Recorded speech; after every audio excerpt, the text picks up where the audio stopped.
그들은 그 두려움을 이기기 위한 방법을 기브온 사람들과 동일한 방식으로 하나님 앞에 나아간 것이 아니라 오히려 하나님을 대적하는 길을 선택했습니다. 그리고 5 왕이 연합을 하자 기브온 사람들은 급히 여호수아에게 사람을 보냅니다. 본문 6절은 당시의 상황을 이렇게 설명하고 있습니다. 당신의 종들 돕기를 더디하지 마시고 속히 우리에게 올라와 우리를 구하소서. 산지에 거주하는 아모리 사람의 왕들이 다 모여 우리를 치나이다. 이에 여호수아는 이스라엘의 모든 용사를 동행해서 출전을 합니다. 그리고 그때 하나님께서 나타나셔서 오늘 읽은 본문의 말씀을 여호수아에게 하셨습니다. 같이 읽어볼까요? 시작. 두려워하지 말라. 내가 그들을 내 손에 넘겨주었으니 그들 중에서 한 사람도 너를 당할 자가 없으리라. 하나님께서는 이미 이스라엘 백성의 손을 들어주셨습니다. 하나님의 말씀 가운데에서는 적이 어떠한 병력을 가지고 있는지, 적의 수가 어떠한지, 적의 무기가 어떠한지 나타나지 않습니다. 그런 것들은 중요하지 않다라는 것입니다. 그저 하나님께서는 여호수아에게 두려워하지 말 것과 이미 그들을 내 손에 넘겼다는 말씀만 하셨습니다.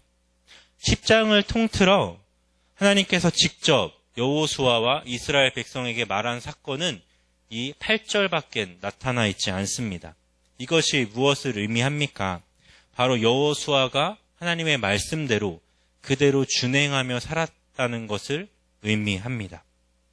하나님께서 여호수아의 손에 적을 넘겨주었다는 의미는 분명합니다.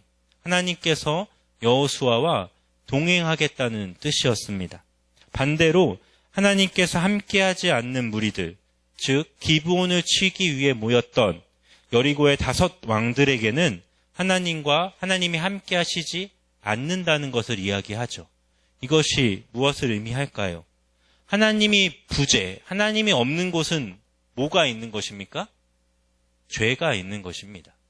인간적인 관점에서 무엇을 잘못한 죄가 아니라 그들에게 하나님이 거하시지 않는 것이 죄가 되었고 하나님이 멸할 만한 충분한 이유였다는 것입니다. 하나님은 여호수아에게 그런 명령을 하신 뒤 신실하게 이 일들을 실행하십니다. 하나님께서 이스라엘 백성을 그들을 진멸하게끔 모든 백성을 죽이게끔 한 이유는 바로 이것이었다는 것입니다. 하나님께서 일하심을 친히 보여주셨음에도 불구하고 돌이키지 않는 백성들에게는 하나님의 검이, 하나님의 철퇴가 내리치게 되었습니다. 심지어 하나님께서는 이번 전투를 통해 어느 곳에서도 찾아볼 수 없는 큰 기적을 행하십니다.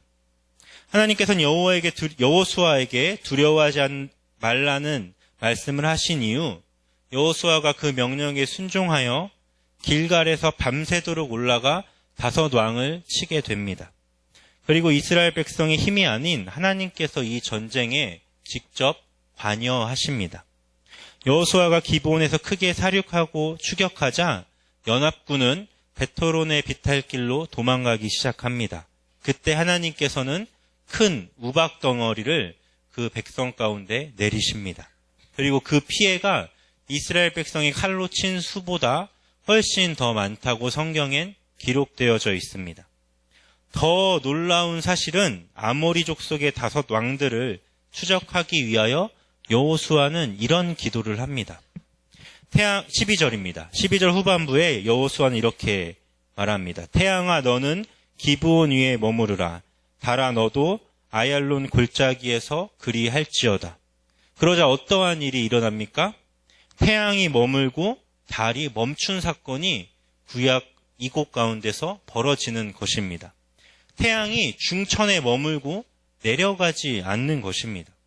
아모리 사람들에게 이 사건이 얼마나 공포스러울지 여러분들은 상상이 가십니까? 이미 전쟁에 피해서 도망가고 있었습니다. 태양이 지는 것을 보면서 이제 좀 살겠구나 했는데 태양이 내려가지 않는 겁니다. 밤이 오지 않는 겁니다. 그 시간이 언제까지 이어졌습니까? 이 사람들이 모두 다 죽을 때까지. 하나님은 그렇게 여호수아의 기도 가운데 응답하셨다는 것입니다. 심지어 성경에서는 이 사건을 14절에 이렇게 설명합니다.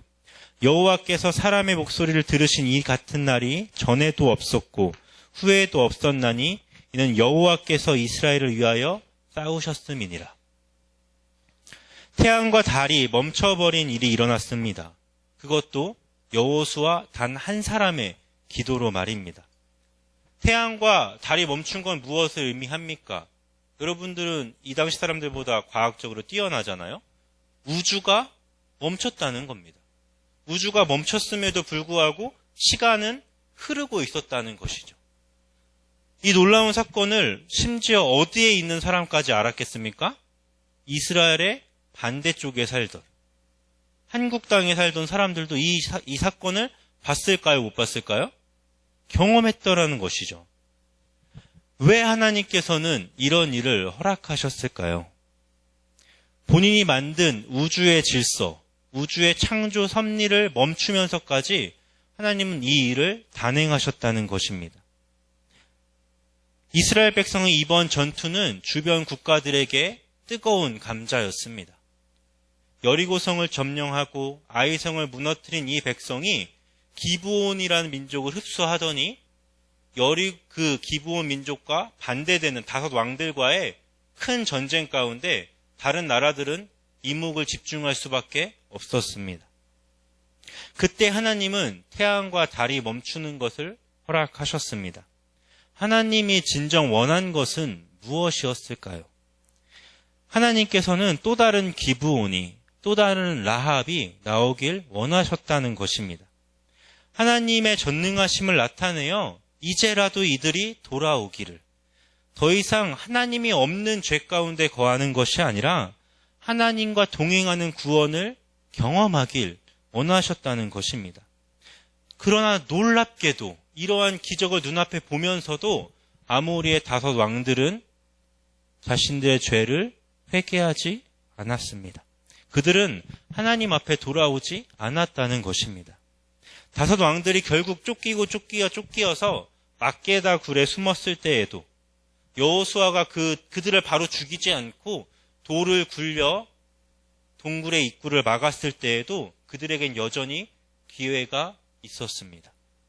그 왕들이 이후에 여호수아 앞에 끌려 나왔을 때에도 그들은 마지막에 기회가 있었다는 것입니다. 하지만 그들은 여전히 돌이키지 않습니다. 아이성 점령의 실패 이후 아간이 범죄한 후 여호수아와 이스라엘 백성들 앞에서, 그리고 하나님의 목전 앞에서 그들은 자신의 죄를 회개하지 않았습니다. 그러나 우리 하나님은 어떤 분이십니까? 다윗이 죄를 지었을 때에도 회개할 때 그 말을 들어주신 우리 하나님이십니다. 그리고 우리의 죄를 위해 누구를 보내주셨습니까? 바로 예수 그리스도를 보내주셨습니다. 하나님은 우리 가운데 그 여리고와의 전쟁 가운데서, 그 태양과 달이 멈춘 그 사건 가운데서 더 큰 기적의 역사를 우리들 가운데 허락하셨다는 것이죠. 그것이 무엇입니까? 바로 십자가의 은혜입니다.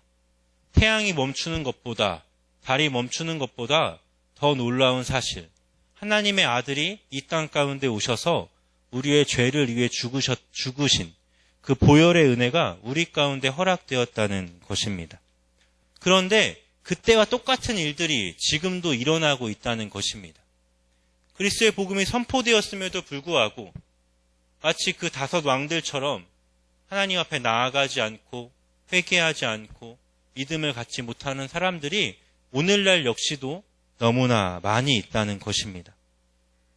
한 가지 분명한 사실은 예수님을 믿지 않고 죽은 사람들은 어디를 갑니까? 지옥을 간다는 것입니다. 굉장히 오만한 것처럼 보이지만 그것이 바로 기독교의 진리입니다. 마치 이스라엘 백성에게 역사하신 하나님의 능력을 보고도 믿지 않았던 이방의 족속들이 다 이스라엘의 검 앞에서 쓰러졌던 것처럼 지금도 동일하게 예수님이 우리의 죄 때문에 십자가에 달리시고 부활하심을 믿지 못하는 자들은 결국 이 이방인들과 동일한 길을 걷게 되는 것입니다. 사랑하는 성도 여러분, 여러분들은 지금 어떤 모습으로 살아가고 계십니까? 예수 그리스도의 십자가가 온 인류에 선포된 지금 누군가는 아직도 막게다굴에 갇혀 있습니다. 누군가는 아직도 회개하지 않고 죽음을 맞이하고 있습니다. 또 다른 어떤 누군가는 라합처럼 기브온처럼 구원을 경험하는 사람도 있습니다. 그리고 또 다른 누군가는 여호수아의 일을 감당해야 합니다. 하나님을 위해 최전방에서 싸우며 주를 위해 두려움 없이 싸우는 주의 군사도 있다는 것입니다. 하지만 감사하게도 이 전쟁은 이미 승패가 나 있었습니다. 예수 그리스도의 십자가의 승리가 선포된 뒤 예수님 편에 서는 모든 자들은 동일한 승리를 경험할 수 있습니다. 예수님 편에 서기만 하면 이미 우리는 승리하였다는 것입니다. 이미 우리에게는 구원이 주어졌다는 것이죠. 여러분들은 이 승리 가운데서 어떻게 살아가시겠습니까? 지금 월드컵 시즌입니다. TV를 틀면 월드컵에 많은 경기가 진행이 되죠. 그런데 오전 중에 꼭 재방송하는 경기가 있습니다. 그것이 무엇인지 아십니까? 2002년 월드컵 경기들입니다. 재밌습니까? 재미없습니까?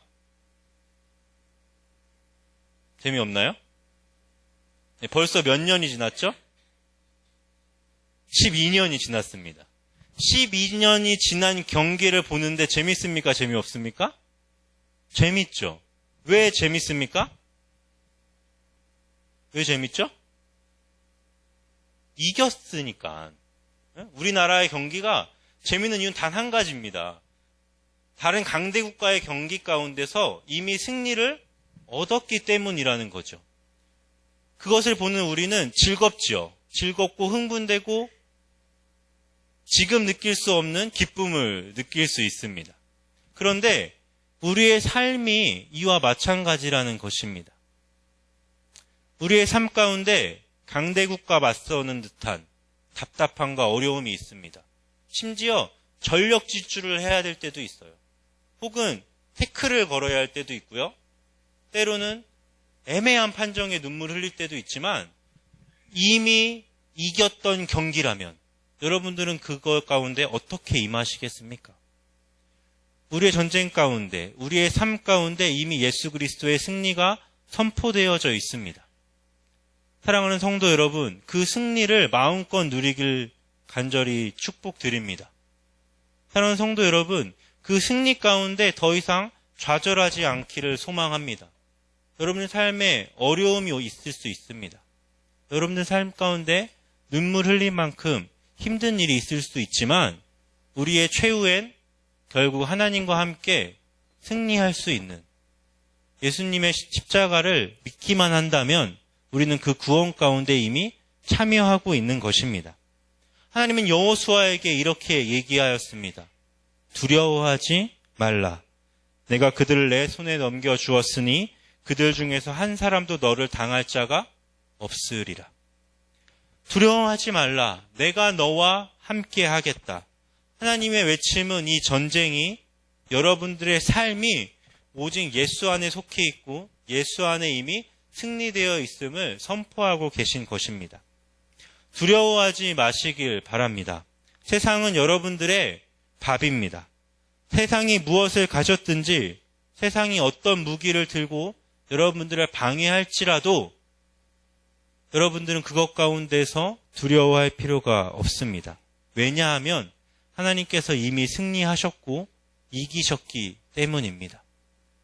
제가 이 설교를 준비하면서 가장 마음이 아팠던, 힘들었던 것은 이것입니다. 지금의 많은 그리스도인들이 이런 질문들을 한다는 것이죠. 왜 나의 삶은 이럴까요?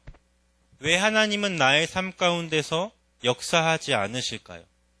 왜 하나님을 믿는 우리들이 좋은 것을, 더 나은 것을 경험하게 하지 않으실까요?